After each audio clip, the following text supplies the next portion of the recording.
SRPF म्हणजे नक्की काय?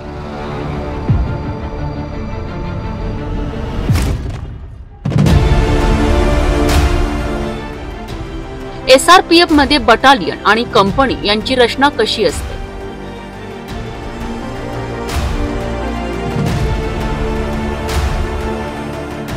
SRPF भरतीसाठी पात्रता काय?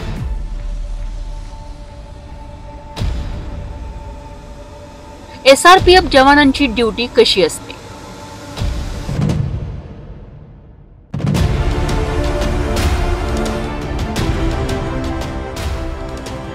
SRPF मध्ये काम करताना कोणती मोठी जोखीम असते?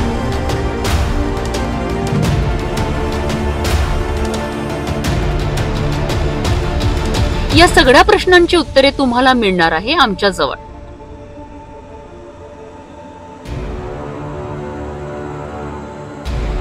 फक्त सिटी न्यूज चॅनलवर.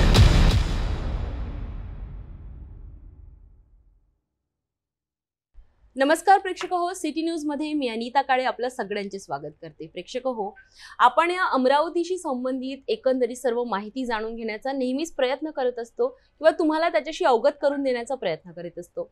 आज आपल्या या सिटी न्यूजच्या स्टुडिओमध्ये आपल्यासोबत जे अधिकारी आलेले आहेत, नक्कीच या फोर्सचं तुम्ही नाव ऐकलंय, पण नेमकं ही फोर्स करते काय, हिचा उगम कुठून झाला आणि नेमकी हिची किती तुकडे आहेत आणि आपल्या अमरावतीमध्ये नेमकं काय तिचं कार्य आहे, एकंदरीत हा सर्व विषय आपण जाणून घेऊया. आज आपल्या सोबत आहेत SRPF चे ACP सुरेश कराडे सर. तर सुरेशजी, तुमचं खूप खूप स्वागत आहे सिटी न्यूज मध्ये. नमस्कार. सर्वात प्रथम तर पहिला प्रश्न माझा हा राहील तुमच्यासाठी की SRPF राज्य राखीव पोलीस दल नेमकं काम काय करतं? ॲक्च्युली तुम्ही अतिशय सुंदर प्रश्न विचारला.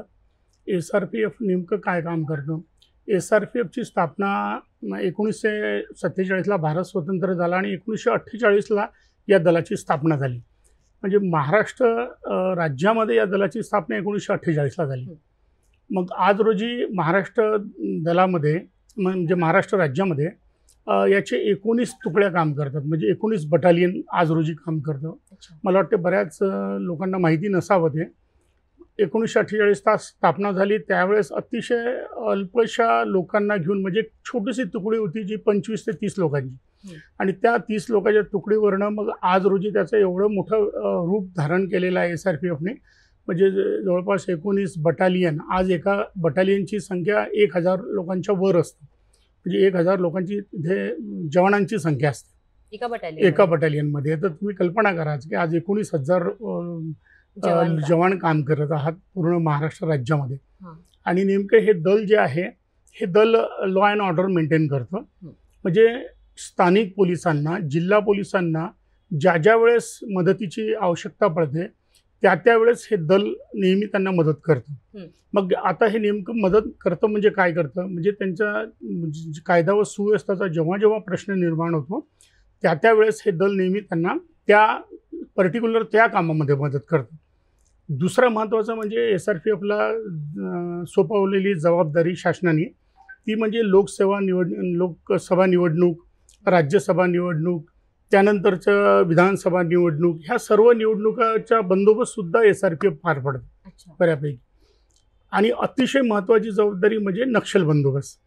नक्षल बंदोबस्तला आम्ही म्हणजे आज रोजी आमच्या 17 कंपन्या गडचिरोलीमध्ये कार्यरत आहेत. आणि त्या फक्त त्या गडचिरोली जिल्ह्यापुरत्याच मर्यादित असून एकट्या जिल्ह्यामध्ये 17 आहेत. मग त्या गोंदियामध्ये त्या वेगळ्या 4 कंपन्या आहेत. 19 पैकी 17 कंपन्या नाही, बटालियन नाही, कंपन्या. अच्छा, एका बटालियन मध्ये किती कंपन्या? 6 कंपन्या असतात. कुठे एखाद्या जुन्या बटालियन मध्ये 7ही असू शकतात. तर 6 ॲक्टिव्ह कंपन्या असतात आणि 2 ॲडमिनिस्ट्रेशन कंपनी असते. एक तिला नाव असं आहे, जसं कंपन्यांना नाव असतं ABCD असं नाव असतं. मग त्यामध्ये A म्हणजे अल्फा म्हणून नाव त्या कंपनीला असतं, Bला ब्रेव म्हणतात, Cला चार्ली म्हणतात. जसं CRPF किंवा ITBP किंवा इतर म्हणजे बटालियन्स असतात किंवा इतर जे फोर्स असतात त्याचप्रमाणे SRPF हे पॅरा आर्मीसारखं एक फोर्स आहे. फक्त याला पोलीस दल म्हणजे SRPF state reserve police force म्हणून म्हटलं जातं. ॲक्च्युली लोक Fला सोडून देतात, SRPFच म्हणतात शॉर्टमध्ये. परंतु एक प्रकारचं ते फोर्स आहे, एक दल आहे. जसं सेंटरमध्ये CRPF मधून आहे तसं स्टेटमध्ये SRPF मधून आहे. म्हणजे नावातच रिझर्व्ह आहे, राखीव आहे. म्हणजे जिथे आवश्यकता असेल तिथे हा राखीव पोलीस दल हा धावून जातो, मदत धावून करतो. जातो आणि पाठविला जातो. तर आपल्या अमरावतीमध्ये किती जवान या SRPFच्या बटालियन मध्ये सध्या कार्यरत आहे आणि प्रॅक्टिस करतात? बरोबर. आता फक्त आपण 9 नंबर म्हणजे इथे जे राज्य राखीव दल आहे, SRPF आहे, त्या बटालियनचं नंबर जो आहे, कोड नंबर तो 9 आहे. अच्छा. असे 1 ते 19 पूर्ण महाराष्ट्र राज्यात आहे. आणि अमरावती जिल्ह्यामध्ये जे बटालियन काम करतं ते 9 नंबर म्हणून आहे. जी 9 नंबरचं बटालियन आहे. तर 9 नंबरच्या बटालियनची स्थापना ही 1974 मध्ये झालेली आहे. 29 जून 1974. जी. आणि त्यानंतर हे त्यावेळेस उदयास आलं आणि त्यानंतर आज रोजी या बटालियनमध्ये एकूण 6 ॲक्टिव्ह कंपन्या आणि 2 ॲडमिनिस्ट्रेशन कंपन्या आहेत. 6 ॲक्टिव्ह कंपन्या म्हणजे A कंपनी, B, C, त्यानंतर D, E आणि F ह्या झाल्या ॲक्टिव्ह कंपन्या. आणि TR म्हणजे ट्रेनिंग अँड रिझर्व्ह कंपनी असं म्हणून त्याला संबोधलं जातं. आणि एक असतं ॲडम कंपनी, त्याच्यामध्ये ॲडमिनिस्ट्रेशनचं कामं चालतात. अशा एकूण 8 कंपन्या झालेल्या आहेत. त्या 6 ॲक्टिव्ह आणि ह्या 2 ॲडमिनिस्ट्रेशनच्या अशा 8 कंपन्या एका बटालियनमध्ये. आता एका कंपनीची जी संख्या आहे ती 124 आहे. म्हणजे 120 फक्त कर्मचारी असतात आणि त्याच्यामध्ये क्लास 4चे कर्मचारी असतात आमच्यासोबत. जर ही कंपनी एका ठिकाणाहून दुसऱ्या ठिकाणी मूव्ह झाली म्हणजे तिला बंदोबस्तसाठी पाठवण्यात आलं तर त्यामध्ये आमच्यासोबत 120 हे आणि 14 अनुचर असे 134चं टोटल असतं. अशा पद्धतीने ती बटालियन मूव्ह होते. त्यावेळेस 134 जवान एका ठिकाणून दुसऱ्या ठिकाणी जातात एका कंपनी. अच्छा. अशा पद्धतीनं म्हणजे कंपनीला जेव्हा जेव्हा आदेश मिळतात आमच्या हेड ऑफिसकडनं त्या वेळेस ते मूव्ह होतात आणि म्हणजे एका ठिकाणून दुसऱ्या ठिकाणी बंदोबस्तला जातात. सर आता आपल्या इथे SRPF मध्ये जाऊ इच्छितो. सहसा आपण मुलांचं पाहिलंय की पोलीस दलात जाण्याचा जास्त क्रेज असतो आर्मीमध्ये. आणि SRPF मध्ये जाण्यासाठी मुलांमध्ये काय योग्यता असणे आवश्यक असते? काय त्यांचं एज्युकेशन म्हणतात, क्वालिफिकेशन म्हणतात किंवा फिजिकल हे लागतं, ते काय लागतं?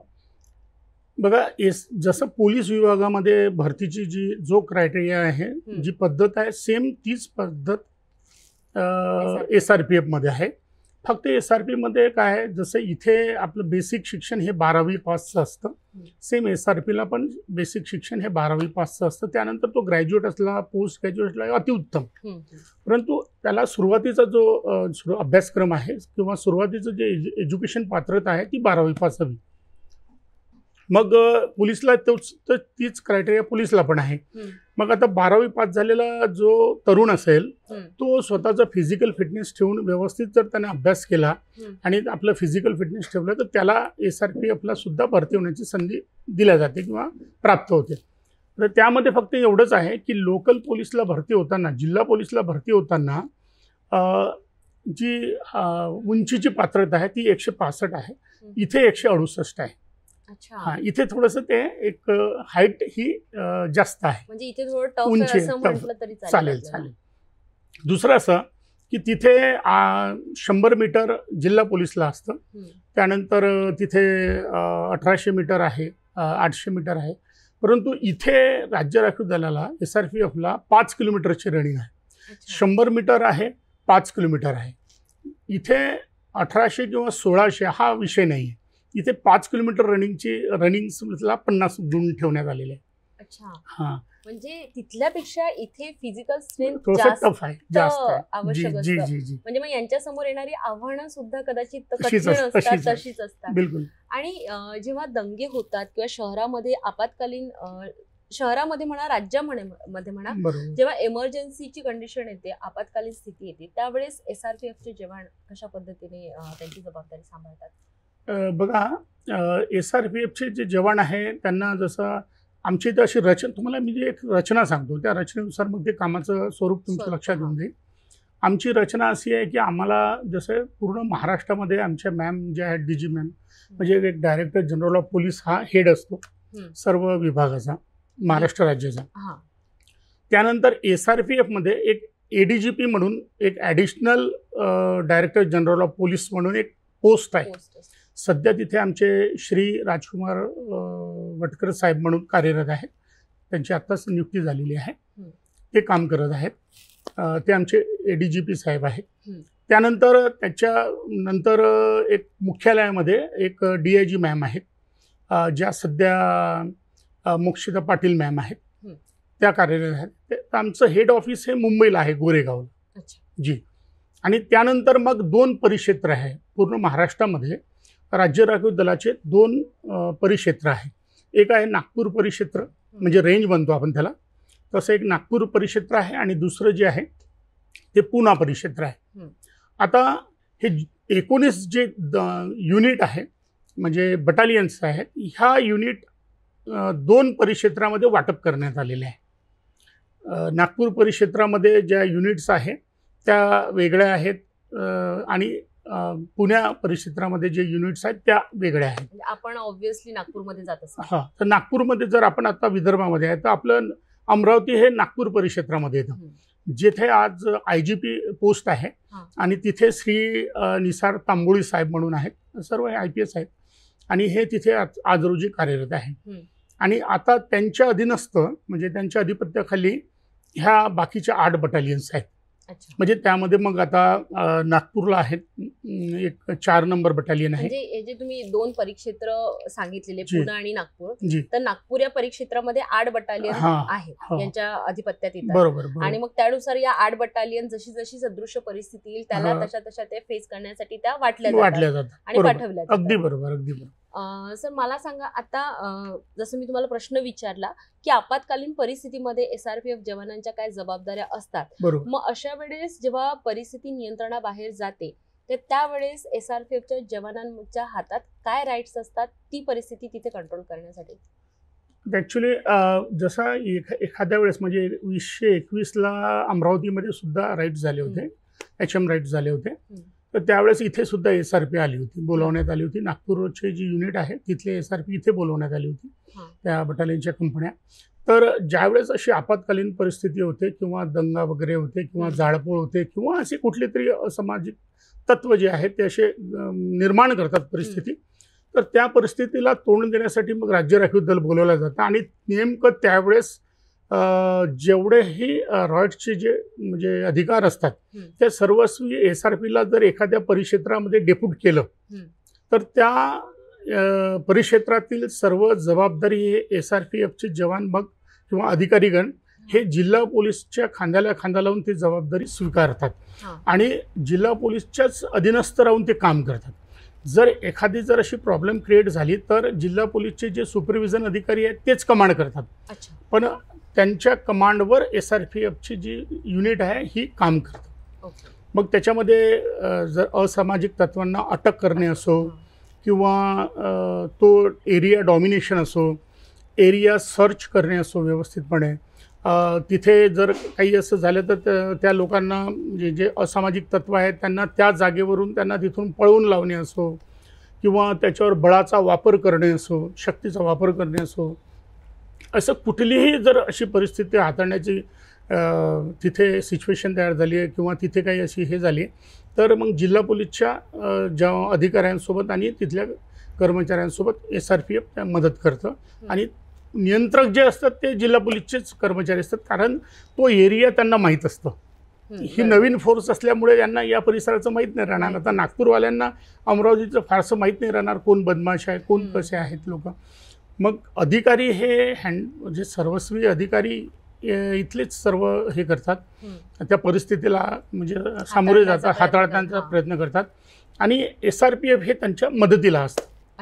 काम ॲक्च्युली फील्डमध्ये काम करताना हे म्हणजे मग त्याच्यामध्ये अटकाव करायची वेळ आली तर ते मदतीनं अटकावसुद्धा करतात, म्हणजे अटकसुद्धा करतात लोकांना. जिथे आवश्यकता असेल मदतीची तिथे ती ही फोर्स जाऊन मदत करण्याचं कार्य आपल्या या सर्व परिस्थितीला म्हणा किंवा प्रशासकीय यंत्रणेला करतात. तर मला एक सांगा, ज्या मुलांना आता SRPF मध्ये जायची इच्छा असेल त्यांना एक म्हणजे हा शेवटचा प्रश्न आपल्या या आजच्या मुलाखतीतला की जायचं असेल तर त्यांना एक प्रेरणा म्हणून किंवा एक मार्गदर्शक म्हणून तुम्ही काय सल्ला द्याल? SRPFच्या म्हणजे SRPFमध्ये जर आमच्या सरळ सेवा भरतीने आपण येण्यास इच्छुक असाल, जे तरुण इच्छुक असतील, मला वाटते त्यांनी नक्कीच प्रयत्न करावा आणि त्यांच्यासाठी ही गोल्डन ऑपॉर्च्युनिटी राहील. SRPF हे अतिशय सुंदर फोर्स आहे असा जर एका दृष्टिकोनातून पाहिला तर. कारण इथे आम्ही फक्त म्हणजे एक नोकरी करणे हाच भाग नाही, एक त्यामध्ये ज्याला म्हणजे राज्याची किंवा देशाची सेवा करावी असं जर ज्याच्या मनात या भावना असतील, अशा प्रेरणा घेऊन जर तो येत म्हणजे त्याची इच्छा असेल तर त्यांनी SRPFला यावं. SRPFला तुम्ही पोलीस दलासारखेच प्रयत्न करून त्यांचं अगोदर फिजिकल असतं, त्याच्यानंतर मग रिटर्न एक्झाम असतं. जसे इथे पेपर असतात जिल्हा पोलीस विभागामध्ये, तसेच इथेही पेपर असतो आणि याच्यामध्ये इंटरव्ह्यू नसतो. सरळ आपण एक आउटडोअरला 3 फक्त हे आहे 5 किलोमीटर रनिंग, त्यानंतर आपली उंची वगैरे छाती वगैरे या पद्धतीचा आणि नंतर रिटर्नमध्ये पेपर. हा एक भाग झाला. दुसरा असं की इथे तुम्हाला सांगतो की फार सुंदर सुविधा आहेत. मला म्हणायचं एक शासकीय निवासस्थान आहे, सेंट्रल कॅन्टीनपासून आहे, आरोग्याविषयी खूप काळजी घेतल्या जातं, आरोग्याविषयीची इथे फार सुखसोयी आहेत. त्यानंतर नक्षल एरियामध्ये तुम्ही काम जर केले तर त्याचे वेगळे तुम्हाला एक वेगळा त्याचा म्हणजे फंडिंग आहे, बेनिफिट्स मिळतात. त्याच्यासाठी तुम्हाला जे पोस्टला किंवा जे पोलीस दलाला फायदे आहेत ते सर्व तुम्हाला SRPFमध्ये सुद्धा मिळतात. म्हणून मला वाटतं की SRPFमध्ये आणि महत्त्वाचा मुद्दा म्हणजे ज्याला वाटतं की SRPFमध्ये आपण काही काळ म्हणजे ड्युटी करावी, मग नंतर आपण लोकल पोलीसला पण म्हणजे गेलं किंवा त्याची इच्छा होत असेल तर इथे 12 वर्षानंतर तुम्ही SRPFमधून जिल्हा पोलीसला बदली करूनही जाऊ शकता. हे एक प्राविधान, हे एक सुविधा SRPFला आहे. म्हणजे तुम्ही 12 वर्ष सेवा SRPFला केल्यानंतर तुम्ही जिल्हा पोलीसला ट्रान्सफर होऊन जाऊ शकता कायमस्वरूपी. मग तुम्हाला इकडे याची आवश्यकता नाही, अशी सुद्धा एक गोल्डन ऑपॉर्च्युनिटी SRPFच्या जवानांना आहे. हा एक भाग. MPSCच्या माध्यमातून तुम्ही SRPFमधून जिल्हा पोलीसला ॲज अ फौजदार म्हणजे PSI म्हणून पण तुम्ही कार्यरत म्हणजे जाऊ शकता. तुम्हाला कॉम्पिटिशन डायरेक्टमध्ये जेवढी असते त्यामध्ये इथे डिपार्टमेंटलमध्ये थोडी कमी असते, तर तुम्हाला हे एक संधी प्राप्त होते जिल्हा पोलीसला जायला. तर त्यामुळे हे दोन्ही भाग आहे. त्याच्यानंतर डेप्युटेशनमध्ये तुम्ही जाऊ शकता. तुम्हाला वाटतं तुमच्यामध्ये काही विशेष क्वालिटी आहे तर तुम्ही डेप्युटेशन म्हणून, आता आज रोजी आमचे 74 जवान हे डेप्युटेशनवर काम करून राहिलेले आहे. मग त्या डेप्युटेशनमध्ये SDRFला असो, UOTCला असो, नक्षल सेलला किंवा ट्रेनिंग इन्स्टिट्यूटला असो, जे जिल्हा पोलीसचं ट्रेनिंग म्हणजे विभाग असतात, सेंटर असते, तिथंसुद्धा डेप्युटेशनवर तुम्ही 5 वर्षासाठी जाऊ शकता काम करायला. बॉम्ब डिस्पोजलला जाऊ शकता, SPUला जाऊ शकता. आता आमचे काही लोक मुंबई आणि नागपूर SPUला पण काम करतात. तर अशा पद्धतीनं SRPFमधनं बाहेर जायला पण वाव आहे. त्यामुळे मी सर्वच तरुणांना म्हणेल की तुम्ही छानपैकी SRPFला भरती होण्याचा प्रयत्न करा. हे फार सुंदर आहे, शासकीय सेवा आहे. त्यानंतर पोलीसच आहे, हे फक्त शस्त्रधारी पोलीस आहे, याच्यामध्ये शस्त्र वापरले जाते. आणि जिल्हा पोलीसला जे म्हणतो आपण ते निशस्त्रधारी पोलीस आहे. पोलीस दोन्ही आहेत, फक्त ते अनआर्म आहे आणि हे आर्म पोलीस आहे. बस एवढंच म्हणेल मी तुम्हाला.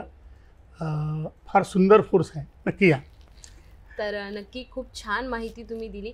एक कुतूहल करणारा मला एक प्रश्न आला की जसं आता तुम्ही हे सगळं सांगितलं SRPF जवानांना बाहेर बऱ्याच ठिकाणी संधी आहे, तर तुमच्या अंतर्गत म्हणजे SRPF फोर्समध्येच असताना कार्यरत इथे प्रमोशन्सच्या संधी किती असतात? इथे प्रमोशनच्या संधी भरपूर आहे मॅम. जे लोकल पोलीसपेक्षा जास्त म्हटलं तरी चालेल. त्याचं कारण असं आहे की इथे आमच्या इथे जर जवान एक कॉन्स्टेबलमधून जर भरती झाला तर त्याला हेड कॉन्स्टेबल झाला, तो एक 12 ते 10-12 वर्षामध्ये 15 वर्षाच्या आत जर तो हेड कॉन्स्टेबल झाला, म्हणजे कॉन्स्टेबलमध्ये हेड असा झाला, तर त्याला 4 वर्ष त्या पदावर राहिल्यानंतर त्याला PSI बनण्याची संधी आहे. म्हणजे PSI एक्झाम देऊन. मी राखीव दलात राहताना म्हणते, हो, राखीव दलातून नाही म्हणते. नाही, राखीव दलामध्ये असताना त्यांना PSIची एक्झाम देता येते. डिपार्टमेंटल या विभागाच्या PSI, या विभागाच्या PSI, म्हणजे प्रमोशनच्या बऱ्याच संध्या त्यांना आहेत. तो लवकर PSI झाला तर त्याला PI बनता येतं, DYSP बनता येतं, इवन तो SP पर्यंत जाऊ शकतो. त्याला SP पर्यंत जाण्याची मुभा आहे. म्हणजे एक कॉन्स्टेबल हा रिटायरमेंटपर्यंत SP लेवलचं पद म्हणजे समकक्ष पद कमांडिंग ऑफिसरपर्यंत जाऊ शकतो. क्या बात आहे. म्हणजे बरेच इथे प्रमोशनच्या संधी आहेत आणि बरेच एकंदरीत राज्य राखीव दल आजपर्यंत आपण ऐकलंय कशा पद्धतीने काम करतं, किती तुकड्यांमध्ये विभाजलेलं आहे, किती बटालियन्स आपल्या महाराष्ट्रात काम करतात आणि काय काय पोस्ट त्याच्यामध्ये असतात, कुठल्या कुठल्या पोस्टमध्ये आपण काम करू शकतो SRPFमध्ये गेल्यानंतर. एकंदरीत विस्तृत माहिती आज आपल्याला या मुलाखतीतून कराडे सरांनी दिली आहे. आणि सुरेशजी, तुम्ही इथे आलात आणि अतिशय महत्त्वाची माहिती तुम्ही दिली. सिटी न्यूजच्या माध्यमातून नक्कीच बऱ्याच युवकांना यातनं एक प्रेरणा मिळेल आणि SRPFकडे जाण्यासाठी सुद्धा त्यांना एक म्हणतात ना, एक मार्गदर्शन नक्कीच या मुलाखतीतून होईल. अशाच मार्गदर्शनपर मुलाखतींसाठी तुम्ही नेहमीच बघत राहा सिटी न्यूज. लाईक, शेअर आणि सबस्क्राईब करायला विसरू नका. नमस्कार.